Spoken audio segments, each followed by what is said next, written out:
Hi guys, it's Paula back, and this is, I cleaned up the best I could, but this is what we're going to do. I told you we were going to do for the design team, Tracie's design team, an embellishment book with her mini, 3 of her mini kits, and I'll go into more detail on those kits in the next video. But I can tell you that they're going to be mini blossoms and berries, mini birds in minty, not mini birds embellishment, and the last one is the mini floral embellishments. So what this book is for that we're going to make, we're going to need extra heavy watercolor paper. And then you can use just like this stuff off the back of your scrapbook pads, you know, the flimsier if you want. And we're going to cut it a certain way. And I think this is the one I just had out. You're going to have a pen now because I'm going to give you the measurements. On the watercolor paper, you want to cut it to 11 by 6. 11 by 6. Okay, and this is the watercolor paper. Now, and then you're going to cut it,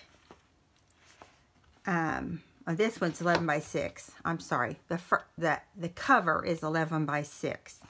Then we're going to score it at 5. And then we're going to score it at 1. So you go down, and I score on my Fiskars for this sort of thing. So I'm going to move it down to 5, and I've got my blade up, and I've got a little stylus type thing here that I'm going to use to score because it's just easier.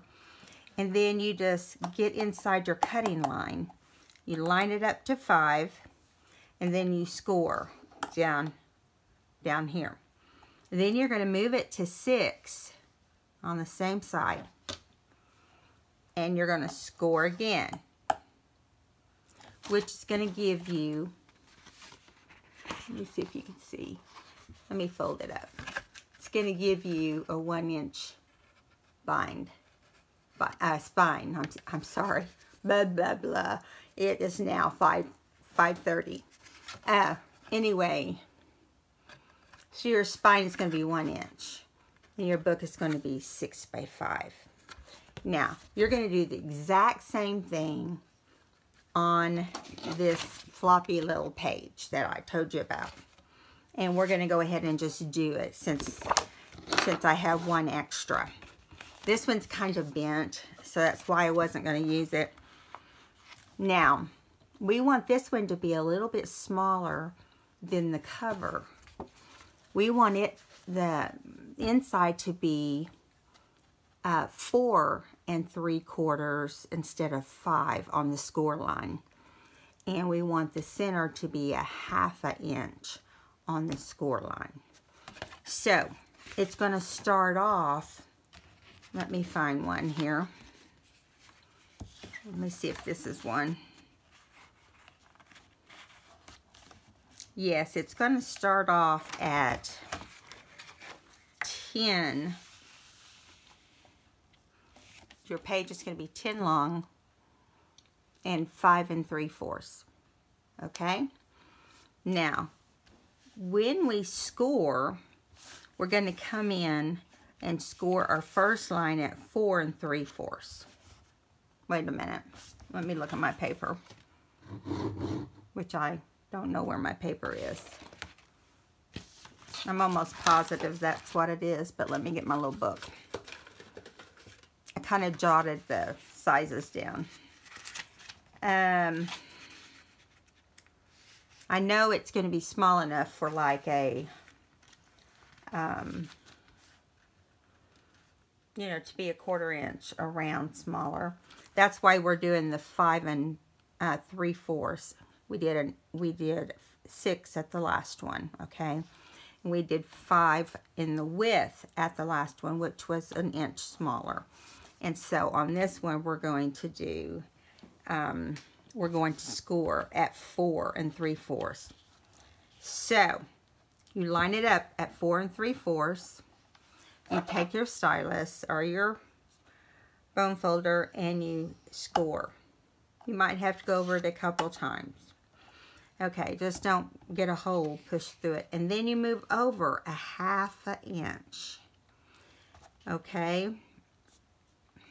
I think I got, this must be one I got off.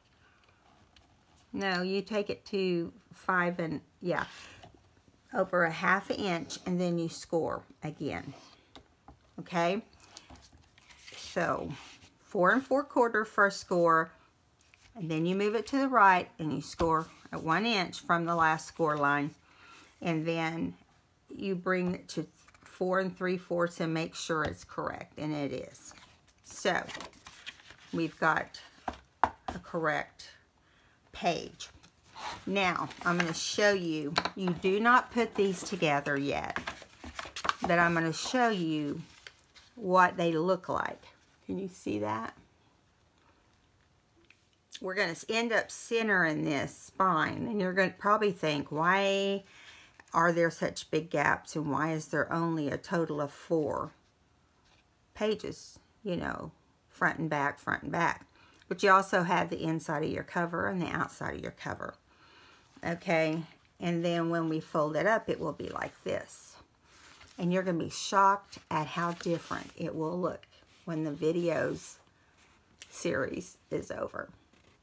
Okay, so this is the part. You're going to also need black thread in your sewing machine and your bobbin. And you're also going to need, of course, some kind of glue. You'll see why. It doesn't have to be Fabri-Tac. It can be tacky glue. And then I got some music sheets also. I decided I wanted to put on there. And then your ink. You might want a couple different inks, like your vintage ink and maybe espresso or Grunt Espresso. And yeah, that's going to be our embellishment book.